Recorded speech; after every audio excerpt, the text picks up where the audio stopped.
So we are moving into another round of the winners bracket. I'm joined once again by Lights Out Ace. How are you doing, friend? Doing all right. I'm ready. Let's do this. Let us do this. So we have Linyvine versus Kampf. And so this is going to be Armory versus Stone Scar.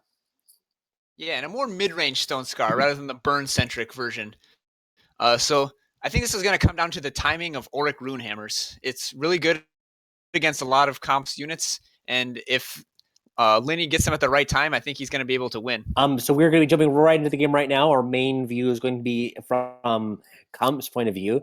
Now, one of the things that I actually think is going to be the biggest determining factor in this matchup is the mix of cards that you kind of see out of both players, especially in game one, because I would say, especially on Kampf's side, he has a lot of bad cards in his deck. So, for instance, the like suffocates and plagues and these things are really just not what you want in this matchup. Yeah, if he can steal game one, then Kampf, I think, is heavily favored in this match because he boards in the hate. Yeah. He's got sabotages, he's got obliterates, he's got Soulfire Drake, he's got Charchain Flail. He is ready for this deck post board.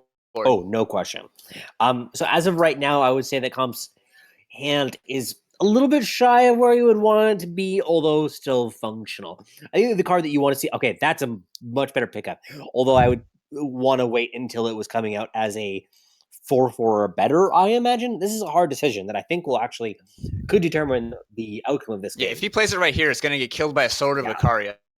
And he does run it out, so this is going to work out very well for Linny. Yeah, that's a really hard decision because it is something that there are games that I will delay playing my my champion against fire decks because I wanted to avoid either Torch or Sword of Icaria.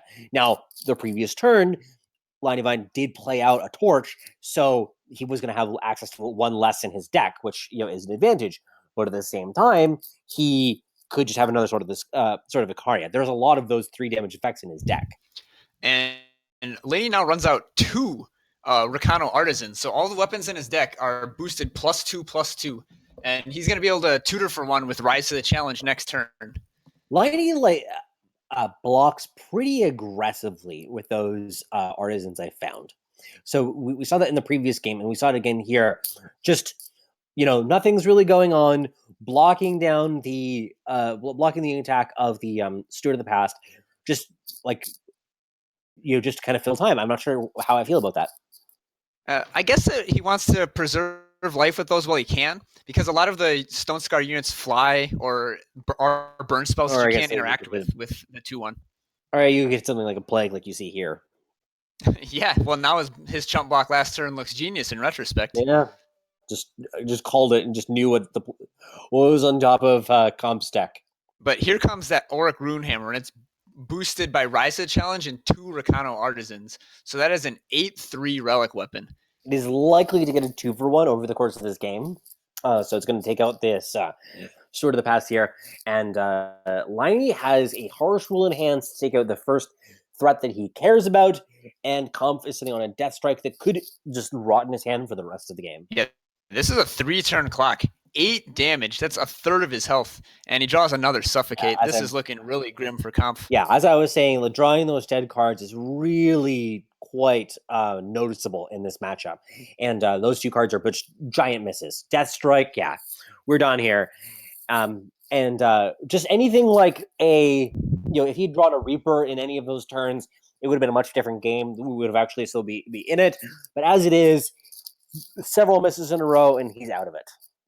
Yeah, but now comes the hard games for Linny. Like we were saying, Kampf's sideboard is very, very well prepared here. So what are the tools that he's got? Can you just tell me what the tools are that he has? Yeah, so he's probably going to take out all of these Suffocates, all of these Annihilates, all of these Plagues, and he's going to bring in Charchain Flail, a relic weapon of his own that can attack down relic weapons. Sabotage, discard the weapons out of Linny's hand.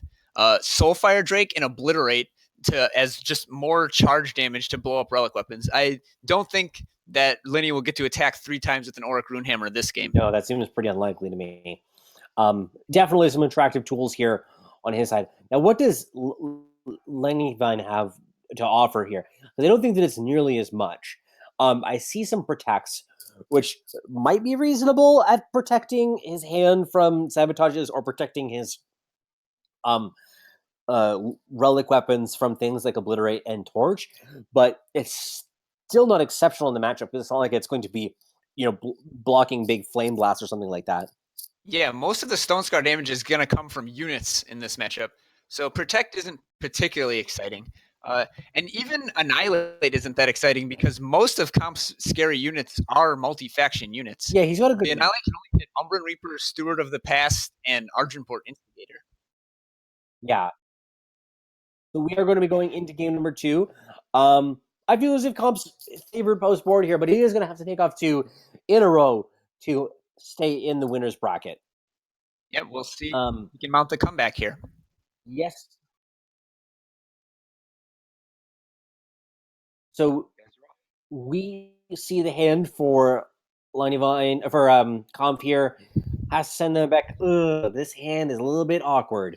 Does have a Having sabotage. Annihilate still in the So gonna be able to take the first relic weapon out of Lenny's hand. Yeah, Lenny though has some pretty good redundancy. Like I think that his Linyvine's opener is spectacular, actually. Oh wow, yeah, it is stacked. Yep. What do you even take here? I guess Sword of Icaria, as it's the first card he can play.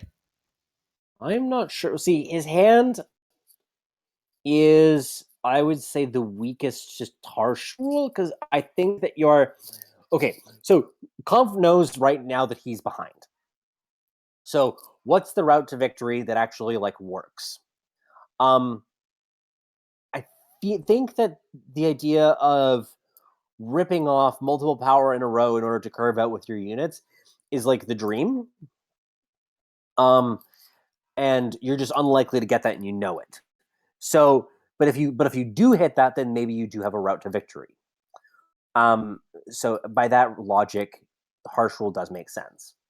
But I don't know. I think he whiffed this turn. He picked another sabotage, take out the smuggler's stash, but he really needs to hit a couple power in a row here, or it's not going to get to the point where that smuggler's stash is good. I'm not crazy about that that take of going for the smuggler's stash because Linyvine is also struggling on power a bit here, and you like the idea of the game going that long, like you're probably I don't know. It's like you want to get out of the early game here. You want to survive for another 5 or 6 turns, and the way that you lose right now is by getting hit by these succession of relic weapons. I mean, maybe you're just gonna like hope to strand him with them that he's not gonna be able to use them effectively, but I'm not sure. Yeah, he's only got 2 more turns here. He does pick up a power, but it's depleted, so he has to wait yet another turn before playing a unit out. Now, if he is able to develop that Reaper, he will be in okay shape, but it's still a rough go. All right, he opts the torch, so the steward will be able to trade with this relic weapon here. Linyvine does, if he hits the power, can harsh rule it away, putting Kampf down to 1. Now he doesn't hit the undepleted power, which means that he is going to have to trade off that Sword of Icaria for the Steward of the Past. Now, if Kampf does hit the power, he is going to probably play that Reaper, or is going to be forced to play that Reaper. Oh, so he develops the power. Okay. Well, Linyvine just deploys the lethal Sword of Icaria, and Kampf doesn't draw the power for Umbran Reaper, so he's out into the loser's bracket.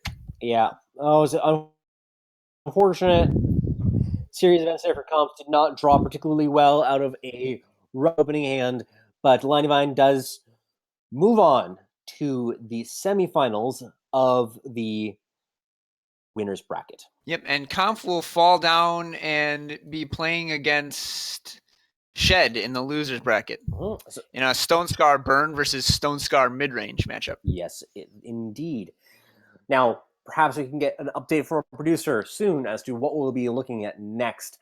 Don't have an update yet as to what happened in the other half of the winner's bracket, but hopefully it's still going on because that was a pretty fast matchup. Yeah, game 1 was over quickly, and then game 2, Kampf didn't find enough power to put up a fight. So. Yeah, game 2 barely got started is really what happened. But that just happens sometimes. We've all been playing guard games long enough that we know that some games are non-starters.